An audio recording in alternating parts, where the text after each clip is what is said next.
We're here at the Hook Lighthouse, Ireland, the oldest intact operational lighthouse in the world, still navigating ships on the sea. But you're here to hear about fretboard navigation. Therefore, I prepared 7 easy ways to find notes on the guitar. Once understood, you will find any note in seconds. So let's go. So the first one is very straightforward, very obvious, but sometimes you just miss the obvious. I had that a couple of times during my guitar journey, so that's why I included it here. So you know your open strings, right? E, A, D, G, B, like Eddie, A dynamite, goodbye Eddie.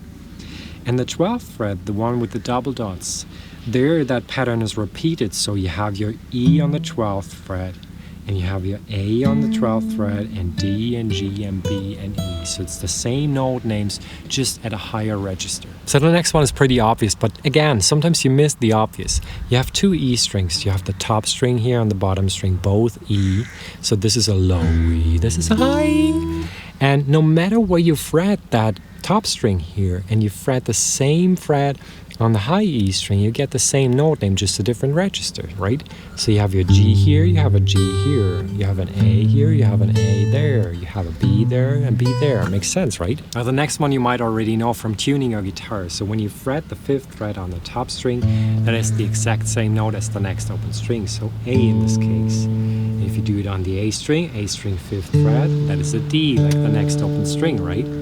Then G, D string 5th fret, and G open string is the same. And now G and B, they have a different distance than all other strings, so you have to go to the 4th fret instead. That will be your B, and then you're back to the 5th fret, B string, that's the same note as the E open string. Now before we continue with those patterns, let's do a little detour, because to actually be able to find all the notes on the fretboard, you need to know a few things. It's actually 2 things. So the C major scale, which is pretty simple. It's like the alphabet: C, D, E, F, G, A, B, C, D, E, F, G, and so on, infinite in both directions. And then the second thing that you need to know is they're pairs of neighbors. So actually 2 pairs. E and F are neighbors, which means there's no note between the 2. And B and C are neighbors, there's no note between the 2. Between all others, there's exactly 1 note. So let's see what this looks like on the guitar. Now from one note to the other on the guitar, there's actually 1 fret. That's why we have those frets on the fretboard, right? And I said E and F are neighbors, and we have E strings. For example, the top string is an E string, and if you imagine that being here, you go 1 fret to the right, 1st fret, there is an F, that is correct. And then I said B and C are neighbors, so we have a B string, which is the 2nd from the bottom, and you go 1 fret to the right, and there's your C. And now the other ones, there's 1 between the 2, so when you go from that C, for example, to D, you go 2 frets, so you skip 1. And the 1 between the 2, that has actually 2 names, so that is either C sharp or D flat, so sharpened C or a flattened D. So that gets 2 names, although it's the same note. So the next concept looks like so. So every 7th fret has the same name as the string that is above. So 7th fret A string, same name as the E string that is above that. 7th fret D string is the same name as the A string. 7th fret G string is the same as the D string. And now we have the same problem. The B string has a different tuning here. So we go to the 8th fret to get that G, and then we go back to the 7th fret to get that B. Now the next concept is a little more complicated, but you will get more in return. It's 2 strings down and 2 frets to the right, there's the same note name, or 3 strings up and 3 frets to the right, there's the same note name. Unless you land or start on the B string or you cross the B string. So anytime the B string is involved here, you have to change the fret number. Let's do it together. We have an E string, right? You go 2 strings down and 2 frets to the right. There's another E. Now we go 2 strings down again, and we would go 2 frets, right?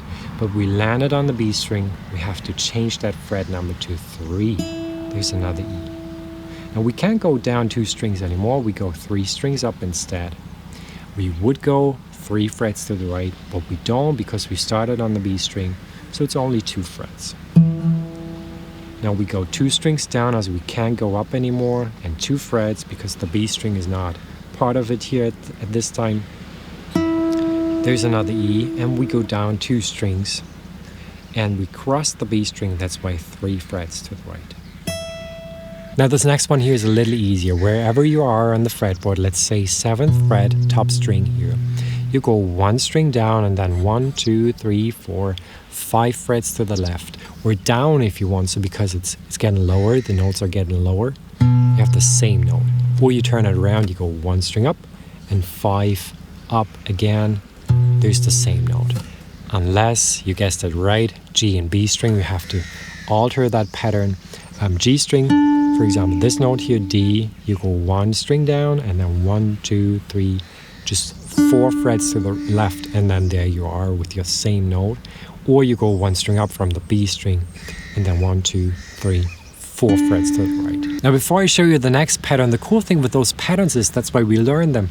They repeat over and over again on the fretboard, so they remain the same unless you're on the B string, right? You know about that small flaw of the guitar. But that's a big advantage of the guitar over other instruments. So take advantage of it, learn those patterns and use them. If you say, no, I don't quite understand that, or I need help with my guitar playing, then check out highguitar.com where you can get one-on-one lessons.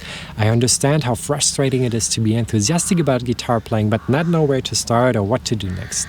And that's why every month I help dozens of people just like you to learn guitar quickly, and I'd love to do the same for you. The shape of an octave also helps you find notes on the fretboard, and an octave looks like so. So top string, 5th fret, and then 2 strings down, 2 frets to the right. You have your octave. An octave would be like the same note name but a different register, right? A higher register.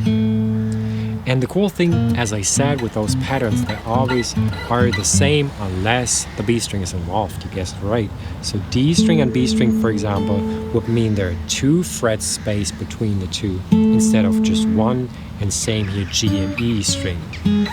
Now I want to leave you with 2 practical exercises. First one being, take 1 note a day and find it all over the fretboard with those concepts that we were talking about. And exercise number 2 is you take your chord shapes, your open shapes that you already know, let's say C for example, and you go string by string and find out which notes are in that chord shape. How many chords do you know? How many chords are there? How many chords should a guitarist know? Find it out here and watch this next.